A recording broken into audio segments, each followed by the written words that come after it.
You mentioned Sheryl earlier. I'd like to come back to Sheryl. So this is a question from a female friend of mine. I'll just read it kind of as it's written, and I'd love to hear your thoughts. So Mark's business partnership with Sheryl is legendary. I can't, off the top of my head, think of another partnership like this. Male-female, lasted 15 or so years, 15 plus, still going. Why does it work? How does it work? Why does he think so very few others have such a partnership? And I'll just add one more. What has shifted in his life and business as a result? So I would just love to hear any thoughts on that, because it does strike me also as a very unusual partnership that has proven itself with tremendous longevity. Yeah, I mean, I think in a lot of ways that partnership has defined the growth of the company. And so first of all, I would give a huge amount of credit for this working to Sheryl.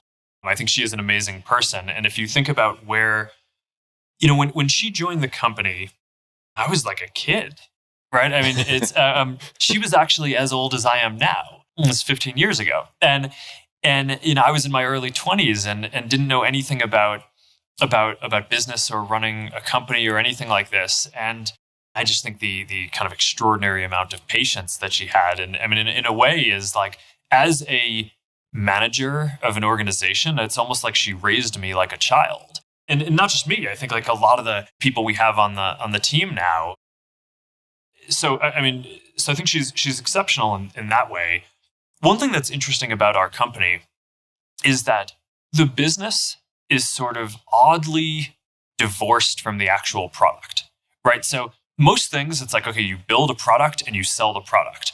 And in our case, I think one of the things that created enough space for someone who has as much energy and is as senior as Sheryl to join is the fact that in the type of business that we have, the consumer part of what we do is actually somewhat distinct from the advertising and the business part of what we do. So, there was enough space, I think, in the company to have two people, right, who basically were like primary principals for the company. And, I've debated this with a bunch of other peers and people who've created companies. I mean, I know you had a great podcast with Daniel Ek a while ago towards the beginning of COVID. And I've had this discussion with him a bunch of times. He's like, I just couldn't do that, right? It's like, because like literally for Spotify, it's like they build the business and the content and all that stuff is like part of, that's like one kind of package. Whereas I think we're sort of uniquely set up where I can focus on the consumer part of what we do, and she can focus on all the advertising and building the business. And that just has worked incredibly well over a long period of time. And I think will for a long time to come. So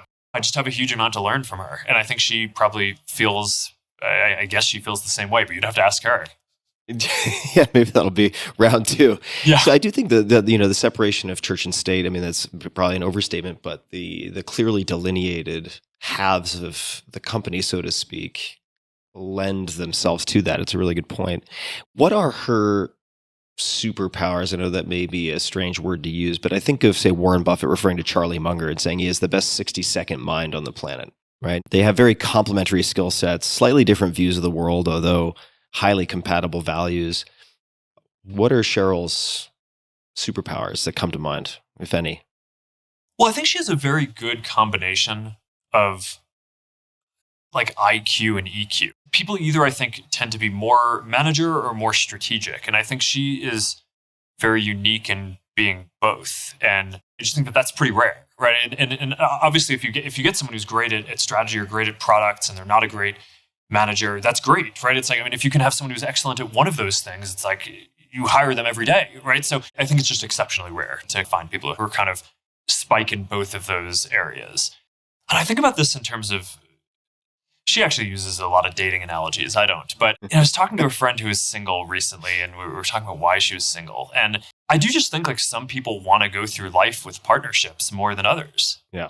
I think that there are some people who like want a co-founder, or they want a partner who they can run the thing with and who can kind of have that experience with on a day-to-day basis. And then there are other people who are just like, okay, like, no, I'll just have a team of like, 5 or 6 people around me, and like I'll kind of be the leader or the founder, but I don't need like another person. And I just think that's different. Mm-hmm. Partnership has always meant a lot to me, both in my personal life and in work. I want people to be on the voyage with me, right? It's like, this isn't like a solo story. That's like a lot of how I derive meaning in life. And again, you'd have to ask her whether maybe she's oriented in a similar way. But I think to some degree, I think whether partnerships work over time, probably the number one factor in that is whether you want the partnership to work. Yes, for sure. Or if out of the box, in a sense, you are predisposed to partnership. Yeah.